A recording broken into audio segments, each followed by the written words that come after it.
started off about 4 years ago with the concept that to try and apply this concept of a plug-and-play architecture to building satellites. No one had thought about it really seriously until then, and nobody actually believed that it was doable. We built satellites the way we do now for a long time, and most people really thought that was the way you had to do it. The importance of the demonstration we've done in PNP-SAT is not just that you did it in 4.5 hours, it's that you could do it at all. I mean, what we've been able to demonstrate here is the fundamental concept that you can build a modular satellite in this manner and be able, because of its modularity, to assemble it quickly.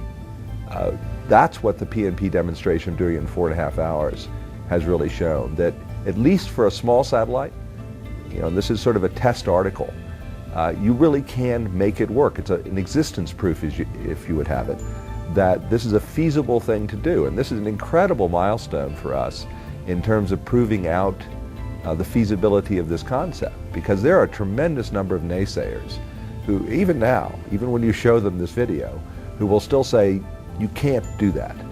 The way we've built satellites for the last 30 or 40 years is the way you have to build satellites. So the demonstration really is, this appears to be an approach that has real merit and real promise. And this is a major breakthrough in proving out that it can be applied to actual space systems to meet actual needs of the warfighter.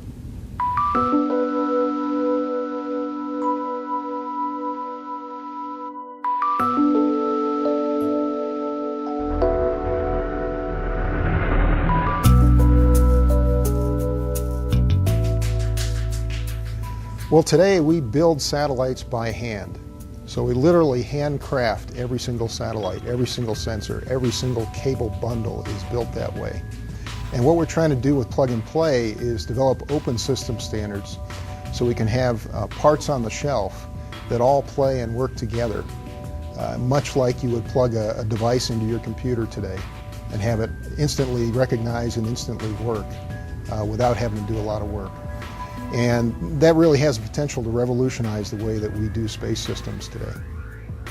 And of course, the most recent example is that we have an entire spacecraft that is built on these principles of plug and play, where we put together a spacecraft almost as simply as one would put together a castle using Lego bricks, or putting things on your computer, or just plugging pieces of your stereo together. And that's the effect that we're trying to do, to make something that's very complex actually appear simple. Now, what's very exciting to me is that the Air Force Research Laboratory has developed the basic technology that will enable a spacecraft to be assembled from a series of components that could be stored on the shelf and then assembled in a matter of hours. And in fact, the Air Force Research Laboratory has demonstrated the ability to pull components off the shelf and assemble a flight-ready spacecraft in as short as 4 hours.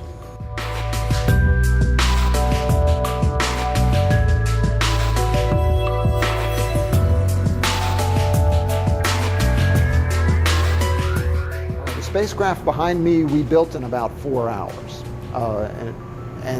And this is important because as future operational systems come along, we want to be able to assemble the spacecraft very quickly, spend maybe a day or so doing testing on it to make sure that it's fully functional, and then get it out the door and get it to the launch facilities so that it can be quickly deployed and respond to whatever need that it's been assembled for.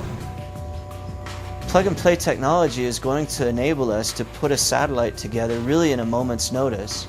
The goal that we have is to be able to go from call-up, where the need for a new space capability, to deploying that capability in support of warfighting operations in a matter of days. Plug and Play, first of all, has a chance to significantly reduce our development timelines. Today, as I mentioned, we build all our satellites by hand. So 90% of the cost of a satellite today is actually the manpower that goes into building that satellite. If we go to Plug and Play, we can reduce significantly that overhead by using off-the-shelf components that all work together and cut down significantly on the cost of those satellites.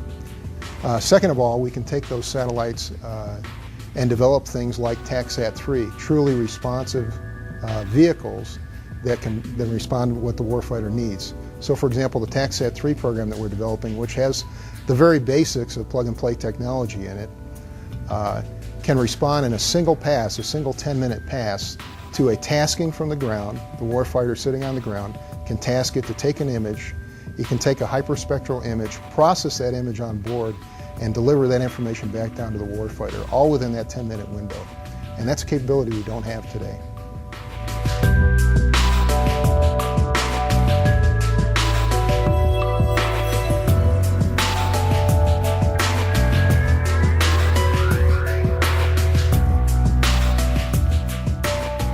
A good analogy for plug and play is the transition from mainframe computers to desktop computers, in that you had very expensive, tailored computing systems, and then over time, desktop computers networked together were able to provide that same kind of profound functionality in computing.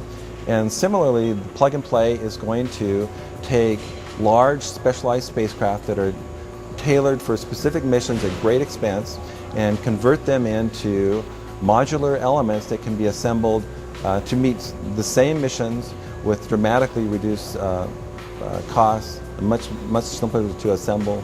If you think about the cost ramifications of it, if I want a gyroscope that is a plug-and-play gyroscope, chances are many groups can build that gyroscope. Now I can choose based on cost. The fact that I can build a system very quickly means the amount of labor, and we think something like 80 to 85% of the cost of a spacecraft is labor. We dramatically short-circuit the amount of labor required to build that system. One of the unique payoffs of plug and play is the potential for a huge reduction in cost.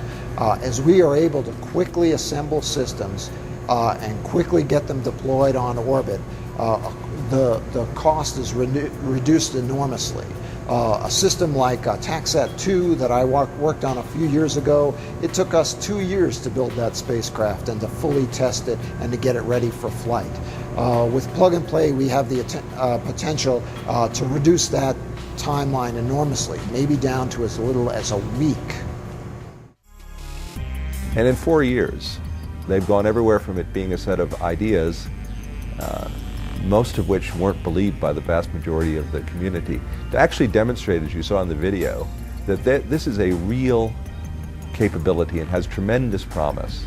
You know, and it's a great tribute to the quality of the folks here at the Air Force Research Lab who've worked on this, that they were able to accomplish so much in 4 years, to go from a wild-eyed idea all the way to actually showing that for real hardware, for a real system, that we could fly in space.